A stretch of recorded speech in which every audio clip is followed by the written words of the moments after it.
commencerai et finirai par des poèmes d'amour, et puis au cœur de entre ces deux poèmes, eh bien, la chronique d'un village en temps de crise. Ulysse rêvant. Je ne dors pas à tes côtés, je glisse dans le sommeil comme une ombre s'allonge sur les draps de la mer. Jambes d'étrave, bras de cordage, mes chants de marin fou rêvant en môle à chaque escale. Tu ne dors pas à mes côtés, tu vogues en caravelle sur la peau des étoiles. L'ombre qui te visite provient des mots que tu écris pour un marin perdu. La Voie lactée est ton opium. Nous sommes l'un et l'autre en voyage, dans un grand lit, toutes voiles ouvertes. Le vent y souffle histoires et poèmes, tissés de nuit, habillés de lumière, où sont serments d'amour en mer. Chronique d'un village en temps de crise. Elles sont assises sous le mûrier et conversent sans bavardage. Le soleil n'est jamais si beau que dans son ombre. La parole n'est jamais si forte que dans le silence. Une femme vêtue de noir rit de toutes les dents qu'elle a perdues. Son visage de pomme tavelée dit une chose et en raconte une autre. Le vieux désargenté est venu vivre chez sa fille. Un lit de fer-blanc dans la cahute et le voici chez lui. Le jour, il garde les chèvres sur le bord des routes. La nuit, 4 heures suffisent à son sommeil. Il est heureux de n'avoir pas à dormir sous la Voie lactée, dans l'herbe jaunie des talus.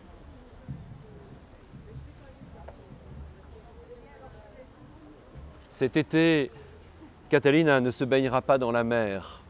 L'homme qu'il aime ne verra pas l'eau scintiller sur la peau de ses hanches, ni son rire de femme heureuse apparaître et disparaître dans l'écume. Cet été, Caterina passera tout son temps à s'occuper de sa vieille mère malade dans le village de son enfance. L'argent des vacances servira à payer les médicaments et les heures passées à adoucir la vie de la vieille femme seront celles dont son corps aurait besoin après une année de travail. Cet été, Caterina s'agacera d'apprendre que l'État vend des plages et des îles de son pays pour tenter de rembourser la dette. C'est à peine si elle aura le temps de lire les journaux ou de parler de la Troïka avec des amis le soir dans les tavernes. Elle s'occupera de sa vieille mère malade, comme d'un pays à genoux et nu, dans les vagues de la désolation. Elles sont belles et denses, le buste droit. Ce ne sont pas leurs poitrines que l'on voit poindre, mais le regard d'un peuple fier qui ne veut pas vivre à genoux. Il a éteint le téléviseur, écœuré. Décidément, Europe. Il est sorti et s'est assis devant sa porte. Les étoiles brillaient déjà dans le ciel. Il a cherché celles qu'il connaissait et les a nommées une à une. Au-dessus de lui, entre deux nuages, la consternation du taureau. Les dieux ne courent plus sur le rivage. La nymphe, fille de roi, travaille à l'hôpital où son salaire vient d'être divisé de moitié. Le beau taureau blanc imaginé par Zeus connaît des heures de vaches maigres. De leur accouplement ne naissent que bourses vides et pénuries. Ils ne se plaignent pas, mais l'on voit bien à leur regard que le rapt est désormais celui de la confiance.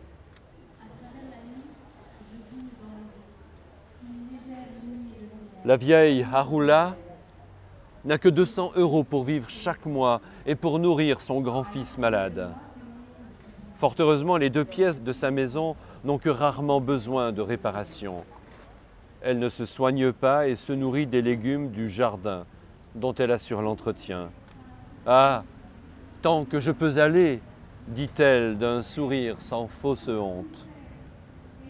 Et ses 80 ans n'ont besoin d'une canne que pour chasser les mauvaises pensées qui l'assaillent quand l'encre de la nuit tombe sur ses journées.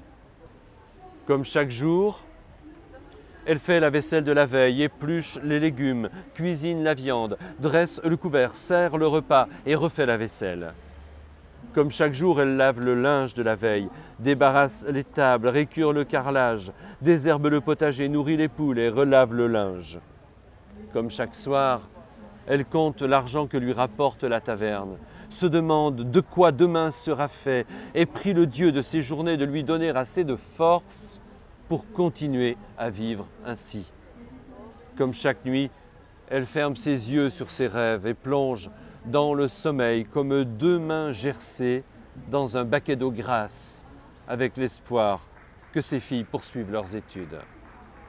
Comme chaque lundi, jour de repos, elle accomplit toutes les tâches qu'elle n'a pu faire les autres jours. En été, l'ombre de ses journées s'allonge contre le mur et toutes les saisons de sa vie se suivent et se ressemblent. Mais ce jour-là n'est pas un jour ordinaire. Elle prépare le repas, fait la vaisselle, dresse les couverts et plie le linge, puis s'en va prendre l'autobus de 17h30 qui la conduira dans une ville où elle n'a jamais vécu, avec une valise qu'elle aura mis 44 ans à faire pour la première fois. Elle part, elle ne reviendra pas. Celle qui accomplissait chaque jour les mêmes gestes et ravalait chaque nuit les mêmes mots comme une femme en caoutchouc.